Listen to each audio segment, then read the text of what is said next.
Assalamualaikum warahmatullahi wabarakatuh dan salam sejahtera. Saya akan membentangkan tentang bab 8 bahagian 2, etika sebagai isu kefalsafahan. Dalam bab ini, yang pertama ia menjelaskan isu-isu pemikiran dan falsafah yang melibatkan etika, dan yang kedua adalah menganalisis cabaran relativisme dan dualisme dalam falsafah etika, dan yang ketiga ia membincangkan gagasan dekolonisasi dan falsafah sejahtera berdasarkan kearifan tempatan dalam konteks masyarakat Malaysia. Objektif bab 8 ialah untuk sebagai perbincangan tentang falsafah etika dan dekolonisasi dan falsafah sejahtera. Yang pertama ialah etika sebagai epistemologi amali, iaitu cabaran relativisme dan dualisme dalam falsafah etika. Apakah etika dalam kehidupan yang sejahtera? Konsep etika dalam pelbagai agama. Dan yang terakhir ialah membangunkan falsafah sejahtera berdasarkan kearifan tempatan, memahami latar belakang, kolonisasi dan dekolonisasi serta aliran-aliran pemikiran yang mendasari proses penjajahan tersebut, iaitu nilai sepunya berdasarkan falsafah. Dan yang kedua ialah konsep sejahtera di dalam segenap lapang kehidupan. Yang pertama ialah latar belakang kolonisasi melawan dekolonisasi. Yang kedua ialah kesan penjajahan, dualisme dan relativisme dalam sistem nilai dan pandangan alam, iaitu world view. Dan yang ketiga ialah falsafah sejahtera dalam pembangunan insan sejahtera, iaitu nilai sepunya berdasarkan falsafah dan konsep sejahtera dalam segenap lapangan kehidupan. Baik, di dalam peta ini menunjukkan kolonisasi, iaitu penjajahan. Dalam slide ni menunjukkan peta Kepulauan Melayu yang dilakarkan oleh pelayar Eropah. Pada masa itu, Kepulauan Melayu ditanda sebagai Pulau Melaka. Kolonisasi dan dekolonisasi. Apakah itu kolonisasi? Kolonisasi ialah sebuah proses penjajahan, tindakan, perbuatan menjadikan sesuatu tempat, wilayah atau negara sebagai koloni atau tanah jajahan. Penjajahan dari aspek fizikal, material, nilai, pemikiran dan budaya. Semenjak kurun ke-16 hingga ke-20 di alam Melayu penjajahan berlaku. Manakala dekolonisasi ialah penafi jajahan, penyah jajahan, pembebasan, kemerdekaan, proses membebaskan diri daripada penjajahan ataupun kolonisasi, pembebasan diri dari elemen penjajahan, sama ada aspek fizikal maupun spiritual, iaitu aspek penjajahan nilai, budaya dan pemikiran. Pada 1492 ialah tahun kejatuhan Alhambra, Granada dan Andalusia. Dari genosid kepada epistemisid, dari penghapusan manusia kepada penghapusan epistemologi, iaitu sistem ilmu lain. Ianya bermula daripada 1491. Yang pertama ialah penghapusan epistemologi ataupun sistem ilmu umat Islam dan Yahudi Andalusia. Berikut merupakan peta-peta Reconquista, iaitu selepas 700 tahun kerajaan Islam. Seterusnya menunjukkan gambar penjajahan yang berlaku di negara Algarve.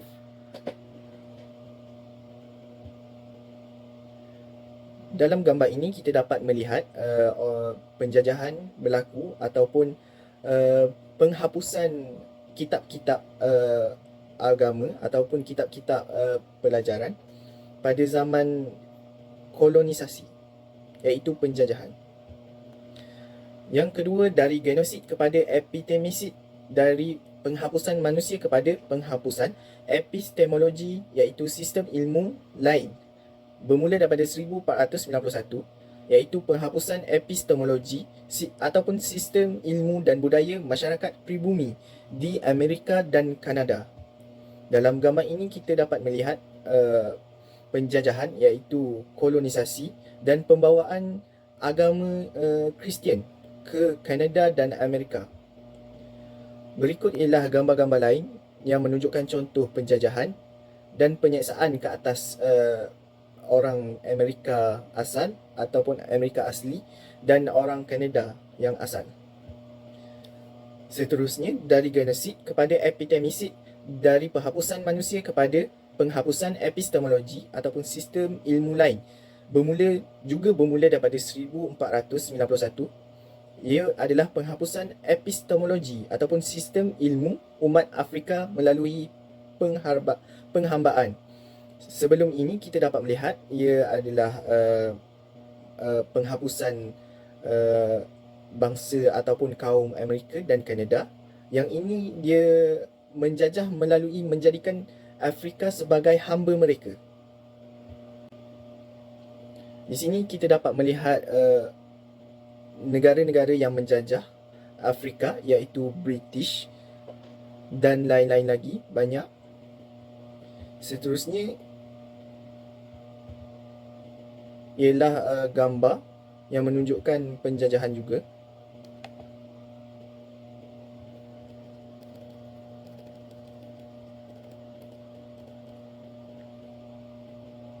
The slave road. The slave trade represent a dramatic encounter of history and geography. This 4-century-long tragedy has been one of the greatest dehumanizing enterprises in human history. Dia menunjukkan proses penghambaan dan proses melakukan menghilangkan ilmu dalam kalangan masyarakat Afrika. Seterusnya kita dapat melihat berlakunya penghambaan ataupun penyeksaan ke atas kaum-kaum Afrika dan pembunuhan kepada mereka yang ingkar. Orang-orang Afrika dilihat terpaksa berlapar dan diseksa secara paksa oleh oleh negara yang menjajah mereka. Seterusnya mereka orang Afrika ini juga diseksa dan dilayan seperti binatang ataupun haiwan dengan penjajah mengikat leher-leher mereka. Di sini kita dapat menunjukkan orang-orang asli Afrika dipaksa berjalan dengan diikat pada tengkuk mereka, dan anak-anak kecil juga diikat bersama ibu bapa mereka untuk dijadikan hamba kepada penjajah. Okey, seterusnya saya akan pass kepada rakan saya. Terima kasih. Assalamualaikum, nama saya Muhammad Danish dan saya akan sambung tentang kesan penjajahan minda dualism. Kesan terdapat 3 kesan pada sudut worldview, pandangan alam. Kedua, kesan pada sistem nilai dan pemikiran. Kesan pada budaya, etika, adab dan akhlak. Kesan penjajahan minda ke atas worldview dan pemikiran pada dualism dan relativism. Pertama, jasad versus roh ataupun mind versus matter. Kedua, bahasa dan makna bebas daripada makna rohani ataupun sekularisasi. Ketiga, tiada kebenaran mutlak yang menyebabkan nilai-nilai sesuatu itu berubah-ubah. Implikasi dualism terhadap alam sekitar. The mind body problem bermaksud memisahkan minda dan elemen kerohanian daripada jasad. Seterusnya, menyebabkan kemusnahan alam sekitar, contohnya alam sekitar tidak dijaga dan diurus dengan baik. Seterusnya, alam sekitar hanya untuk dieksploitasi, contohnya selari dengan teori ekonomi moden dan tidak selari dengan agama. Seterusnya, menyebabkan global warming seperti masalah ekologi seperti ancaman nuklear. Implikasi modernisme dan sekularisme. Perkembangan sains dan teknologi ini mempengaruhi aliran pemikiran masyarakat Eropah yang menyebabnya berlakunya perubahan daripada aliran lama medieval, tradisi dan agama. Seterusnya, modernisme yang melibatkan dua tokoh utama aliran pemikiran moden, iaitu René Descartes daripada Perancis dan Francis Bacon daripada Britain. Pemikiran ini telah mempengaruhi sikap pemikiran orang Barat yang akhirnya membentuk worldview dan sikap mereka dalam pelbagai disiplin ilmu, termasuklah sikap mereka terhadap alam sekitar, pendidikan, etika, politik dan ekonomi. yang bebas daripada agama dan makna rohania seperti ataupun spiritual meanings. Latar belakang modernisasi di Eropah pada abad ke-15 dan 16, pada 1501 hingga 1600 Masihi, zaman Renaissance ataupun pemikiran medieval tradisional berubah kepada pemikiran terbuka iaitu liberal yang merujuk kepada pemikiran ahli fikir Greek dalam bidang falsafah, sastera dan pemikiran. Kedua, zaman Renaissance yang bermaksud kebangkitan semula atau pembaharuan yang bermula dari Itali. Asas zaman ini menggalakkan manusia berfikir untuk menyelesaikan permasalahan. Seterusnya pada abad ke-17, tahun 1601 hingga 1700 Masihi, wujudnya revolusi sains ataupun kemajuan sains yang begitu pesat dan asas kemajuan sains dan teknologi masa kini. Seterusnya, asas ilmu sains yang berkembang hingga ke hari ini dan seterusnya menjadi asas kekuatan Barat dan disadari oleh proses kolonialisme di Barat. Pada abad 18, wujudnya revolusi industri di Britain. Kemudiannya ia merebak ke bahagian lain seperti Perancis, Jerman, Belanda dan lain-lain yang mewujudkan ciri-ciri modernisasi ataupun modernity. Pertama, revolusi pemikiran dengan gerakan Enlightenment pencerahan di Eropah. Kedua, ahli-ahli falsafah seperti Immanuel Kant, John Locke dan David Hume menyumbang idea pemikiran rasional dan saintifik ataupun dikenali sebagai R dan S. Pemikiran rasional dan saintifik dapat membangunkan masyarakat Eropah yang lebih gemilang. Pemikiran sekular yang memisahkan agama daripada perkembangan sains dan teknologi serta pemikiran rasional. Pada abad ke-19, wujudnya revolusi industri yang kedua yang lebih hebat daripada peningkatan teknologi baru, telekomunikasi dan teknologi maklumat ICT, komputer, kereta automotif, mesin dan jentera, wujudnya kuasa elektrik, power industri dan ilmu fizik. Seterusnya, sains dan teknologi bergabung dalam menghasilkan pelbagai alatan teknologi yang canggih terus berkembang hingga pada abad ini. Sehingga wujudnya bidang baru seperti sains komputer, teknologi komputer dan internet. Pada zaman revolusi industri, Barat mempunyai kuasa baru dari sains dan teknologi dan milimeter yang menguasai seluruh dunia. Contoh pada gambar bawah ini menunjukkan wujudnya kereta pada zaman 1903, iaitu jenama Ford ataupun Henry Ford. Seterusnya, proses penjajahan ataupun yang bermaksud kolonisasi, penjajahan wilayah, penjajahan epistemologi, penjajahan budaya, contohnya terhakisnya bahasa dan tulisan Jawi. The Captive Mind ataupun minda terjajah, kolonialism, Eurocentrism, iaitu white man's burden, import besar-besaran gagasan dari dunia barat ke masyarakat timur, sejarah hukum al-atas, tanpa pertimbangan matang terhadap konteks sosial sejarah sebagai masalah fundamental, sejurus hilang kemampuan minda terjajah untuk menilai secara kritis. Seterusnya, mitos pribumi malas versus mitos hang tuah. Yang dikatakan sejarah hukum al-atas pada tahun 1977, iaitu The Myth of the Lazy Native, a study of the image of the Malays, Filipinos and Japanese from the 6th to the 20th century and it function in the ideology of colonial capitalism. Mitos ini adalah sebuah kekeliruan yang dilandasi penolakan masyarakat Melayu, Filipina dan Jawa untuk bekerja sebagai buruh di kebun-kebun milik para kolonial. Seterusnya, hang tuah yang merupakan ikon jati diri pahlawan Melayu yang setia dan gagah perkasa digambarkan sebagai mitos dan legenda. Dekolonisasi. Seterusnya akan menerangkan tentang dekolonisasi, pembebasan daripada pengaruh kolonial melalui kearifan tempatan. Dalam gambar ini menunjukkan aliran dekolonisasi pada worldview ataupun pandangan Islam tentang nilai hidup beragama. Seterusnya, wujud falsafah sejahtera kearifan tempatan, dewesternisasi ataupun penafian barat, islamisasi ilmu dan wujudnya kerangka pendidikan yang sepadu falsafah pendidikan kemasaan ataupun FPK. Pertama, pada pandangan alam worldview dan nilai hidup yang berasaskan keyakinan hidup bertuhankan agama. Sila bertuhan dan beragama.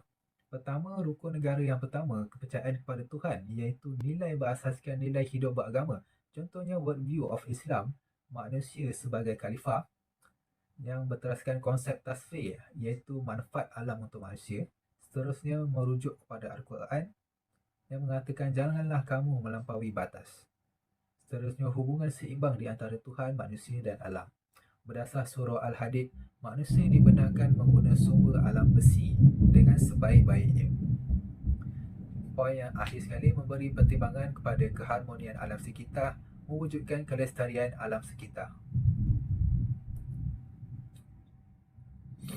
Slide seterusnya menunjukkan worldview, pandangan alam dan nilai hidup bertuhankan prinsip agama. Konsep taskhir iaitu memanfaatkan alam tanpa melampaui batas.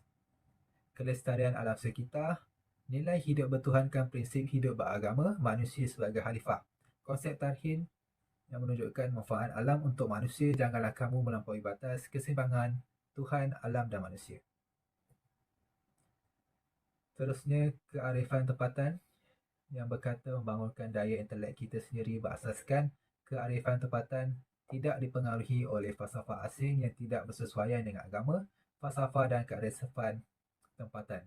Aspek ketuhanan, rukun negara yang pertama, kepercayaan kepada Tuhan, dan ini menunjukkan dewesternisasi penafi baratan, memisah pembebasan manusia pertama daripada tradisi tahyul, mitos, animis kebangsaan dan kebudayaan, dan selepas itu pembebasan akal dan bahasa daripada pengaruh sekularisme SMN al-atas, Islam dan sekularisme 42. Seterusnya, membangunkan pemikiran kita sendiri yang bersesuaian dengan pemikiran tempatan, iaitu mengikut acuan sendiri. Contohnya, dengan daya intelek kita sendiri, tidak dipengaruhi oleh falsafah asing yang tidak bersesuaian dengan agama, falsafah, nilai dan kearifan tempatan. Dan sini menunjukkan falsafah rukun negara, iaitu kepercayaan kepada Tuhan.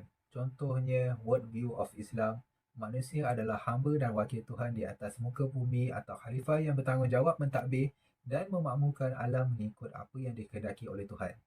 Manusia tidak boleh melampaui batas dalam menguruskan alam, walau bagaimanapun manusia boleh mendapat manfaat daripada alam. Contohnya, konsep taskhir, iaitu tumbuhan sebagai makanan untuk manusia. Seterusnya, konsep-konsep utama worldview of Islam, khususnya Tuhan, iaitu alam manusia dijelaskan semula secara adil dan harmoni untuk dihayati oleh para pelajar.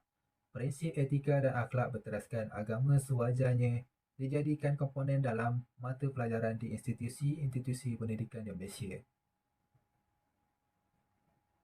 Pandangan alam worldview terdapat 4, iaitu prinsip hidup bertuhan, insan sebagai hamba dan khalifah. Ketiga, mentadbir manfaatkan alam taskhir, kelestarian ekosistem alam dan manusia. Contohnya, surah Al-Hadid yang bermaksud manusia dibenarkan memanfaatkan besi dengan sebaik-baiknya tanpa melampaui batas. Kedua, memberi pertimbangan kepada keharmonian alam sekitar. Kedua, kerangka pendidikan yang sepadu. Matlamat pendidikan yang sepadu, insan beradab seimbang jasmani dan harmoni. Pertama, beradab kepada Tuhannya yang Maha Agung, Allah dan Rasul. Kedua, beradab kepada dirinya. Ketiga, beradab kepada ahli keluarga. Keempat, beradab kepada masyarakatnya. Dan akhir sekali, beradab kepada alam sekitar dan lain-lain. Peradaban yang sejahtera dan seimbang dan bersepadu. Insan beradab. Kata al-atas risalah kaum muslimin 43 yang sedar akan tanggungjawabnya kepada Allah SWT sebagai Tuhan yang sebenarnya disembah, yang memahami dan melaksanakan tanggungjawabnya kepada diri sendiri dan kepada masyarakat, yang adil dan yang sentiasa berusaha memperbaiki setiap aspek dirinya ke tahap yang lebih sempurna sebagai insan yang beradab, insan adabi. Itu saja. Seterusnya akan diserahkan kepada rakan. Assalamualaikum warahmatullahi wabarakatuh. Seterusnya adalah falsafah pendidikan kebangsaan, iaitu insan seimbang, insan sejahtera, insan beradab. Beradab kepada Tuhannya, yakni Allah dan Rasulnya. Beradab kepada dirinya, beradab kepada ahli keluarga, beradab kepada masyarakat, beradab kepada alam sekitar. Itu falsafah pendidikan kebangsaan, iaitu insan seimbang. Pendidikan hari ini hanya berpandukan ekonomi. Pendidikan tidak sepatutnya mementingkan aspek pembangunan pasaran ekonomi semata-mata. Supaya pendidikan tidak berat sebelah. Pendidikan hari ini dipacu atau berteraskan industri atau keperluan ekonomi semata. Kursus-kursus di IPT berorientasikan pasaran, market-driven education. Kemanakah kita? Kursus-kursus humanitis diambil berat dengan mengambil kira aspek pembangunan kerohanian, intelek dan kemanusiaan perlu diberi perhatian sewajarnya. Pendekatan sepadu dalam falsafah pendidikan. Pendidikan yang seimbang tidak hanya mementingkan aspek pembangunan, itu keseimbangan jasmani dan rohani, harmoni antara jasad dan roh, jeri yakni jasmani, emosi, rohani, intelek. Itu adalah pendekatan sepadu dalam falsafah pendidikan kebangsaan. Sebenarnya kursus humanitis sebagai strategi bagi menangani masalah kemasyarakatan dan masalah sejagat. Contoh, isu kemiskinan alam sekitar, krisis moral. Itu adalah kita mesti ataupun perlu dibangunkan daya intelektual kita sendiri, falsafah dan kearifan tempatan dalam membangunkan negara, supaya masyarakat dapat membangun secara seimbang, sejahtera dan harmoni, sesuai dengan kerangka masyarakat Malaysia yang menjunjung nilai-nilai agama dan paksi ketuhanan, kesejahteraan atau kebahagiaan yang seimbang dan hakiki, jasmani dan rohani, dunia dan akhirat. Nilai-nilai adab, akhlak, etika dan kebenaran berpaksikan agama dan ketuhanan. Manusia yang beradab, seimbang dan sepadu inilah yang akan membina peradaban yang sejahtera dan dinamik demi mencapai matlamat kebahagiaan insan dan kesejahteraan yang seimbang di dunia dan di akhirat. Yang ketiga adalah kerangka epistemologi ilmu yang sepadu. Demi mencapai kesepaduan dan keseimbangan jasmani dan rohani, ilmu dan amal, ilmu nakli dan akli. Ilmu nakli adalah wahyu dan akli adalah akal. Ilmu fardu ain dan ilmu fardu kifayah, adab individu dan peradaban masyarakat, kebahagiaan dunia dan akhirat. Kesepaduan tauhid adalah kesepaduan ilmu, fardu ain dan fardu kifayah, kesejahteraan jasmani dan rohani, kesejahteraan dunia dan akhirat. Kesepaduan jasad dan roh, ilmu fardu ain dan ilmu fardu kifayah, selari dengan fakulti jasad dan panca indera manusia. Ilmu fardu ain selari dengan unsur rohaniah insan, roh, nafs, qalb dan akal. Membina falsafah sejahtera dan kearifan tempatan, konsep kebahagiaan menurut agama.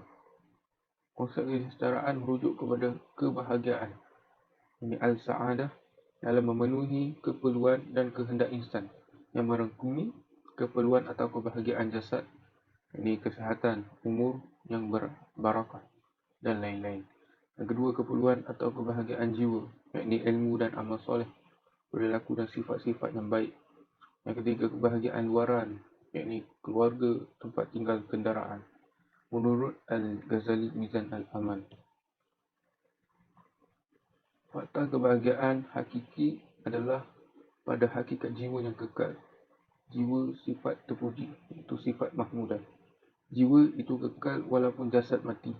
Kematian tidak mematikan jiwa. Jasad adalah alat bagi roh yang ditinggalkan apabila selesai tempohnya. Bila akal berjaya menundukkan nafsu syahwat, maka akal lebih tenang memikirkan hakikat kesempurnaan dirinya yang mampu dicapai, walaupun darjat kesempurnaan itu pelbagai. Jadi jasad itu hanyalah alat tunggangan untuk beroleh kebahagiaan. Mati adalah suatu kebebasan daripada jasad yang menghalang jiwa. Jadi, sebab itulah mereka yang tidak takut menghadapi kematian. Kecukupan adalah kekayaan. Sifat kecukupan qanaah adalah harta yang takkan habis dan khazanah yang tidak akan musnah. Jiwa yang tenang adalah jiwa yang mudah merasa cukup dengan anugerah pemberian Allah. Menurut pandangan alam worldview Islam, bahagiaan hakiki adalah ketenangan kalbu dan kebebasan daripada ketakutan. Apabila mereka mengenali Tuhan penciptanya, menghayati perintahnya dan menjauhi larangannya, mereka yang tenang mengikuti Allah sama ada dalam keadaan senang maupun susah. Ketenangan jiwa yang tenang, al-nafs al-mutmainnah, merujuk kepada kedamaian kalbu. Ketenangan, ketenteraman jiwa dan kesejahteraan diri. Kebahagiaan juga merujuk kepada keamanan. Dari perkataan iman, merasai kesejahteraan, rasa selamat atau salah satu maksud Islam, dan bebas daripada rasa takut akan perkara yang tidak diketahui, yakni mati. Maka kebebasan daripada rasa takut atau rasa aman dan kesejahteraan yang sebenar apabila seseorang kembali kepada fitrahnya untuk mengenal dan mencintai Tuhannya. Tujuan atau matlamat akhir kebahagiaan di akhirat, maka kebahagiaan duniawi bukanlah tujuan akhir. Kebahagiaan tertinggi di dunia adalah apabila seseorang mengenal dan mencapai kecintaan kepada Tuhannya di dunia. Kebahagiaan yang hakiki adalah di akhirat, apabila seseorang hamba beroleh kenikmatan syurga dan dapat melihat Tuhannya. Kebahagiaan hakiki juga merujuk kepada perasaan rahmah, rasa selamat, aman, bebas daripada kegagalan dan kesejahteraan yang dianugerahkan oleh Tuhannya. Ini ada sedikit contoh dari surah Al-Baqarah. A'udzubillahi minasyaitonir rajim. Wa minhum man yaqulu rabbana atina fid dunya hasanah wa fil akhirati hasanatan wa qina azabannar. Sadaqallahul azim. Maksudnya, dan di antara mereka ada orang yang berdoa, ya Tuhan kami, berilah kami kebaikan di dunia dan kebaikan di akhirat, dan peliharalah kami dari siksa api neraka. Rumusan, prinsip dan nilai-nilai agama sebagai paksi kehidupan sejahtera. Agama perlu terus memastikan keseimbangan dalam kehidupan manusia. Oleh itu, kita tidak boleh mengasingkan diri daripada pengembangan sains dan teknologi. Kita harus melibatkan diri bagi meneliti, mempelajari dan memahami prinsip-prinsip bidang ini bagi memastikan sejauh mana bersesuaian atau bercanggahnya dengan tamadun kita sendiri, bagi membuat saringan yang betul tentang penerimaannya ke dalam cara hidup kita. Pemisahan sains, kemanusiaan dan keagamaan akan mengikat perbincangan yang membawa faedah bersama antara yang satu dengan yang lain. Menurut Prof. Al-Atas. Akhir sekali, kesimpulan yang kita dapat bagi bab 8 ni adalah maksud kolonisasi, yakni penjajahan dan dekolonisasi. Ini penafi jajahan. Yang kedua, aliran dualisme dan relativisme dalam proses penjajahan minda. Seterusnya, implikasi falsafah barat yang memisahkan makna rohani daripada alam dan manusia. Nilai moral dan etika berpaksikan manusia dan menafikan metafizik. Seterusnya, pembebasan diri dan kemerdekaan yang hakiki daripada unsur-unsur penjajahan, ideologi yang bertentangan dengan agama, serta membina worldview yang benar dan kearifan tempatan. Akhir sekali, kembali kepada prinsip dan jati diri sebagai seorang rakyat Malaysia yang hidup bertuhan. Bagi seorang Muslim, perlu kembali kepada keyakinan, sistem nilai, jati diri dan kerangka pandangan alam. Islam berteraskan akidah, syariah dan akhlak, bersumberkan Al-Quran dan Sunnah Rasulullah SAW dan ijma' para ulama Ahli Sunnah wal Jamaah. Sekian, terima kasih daripada kami.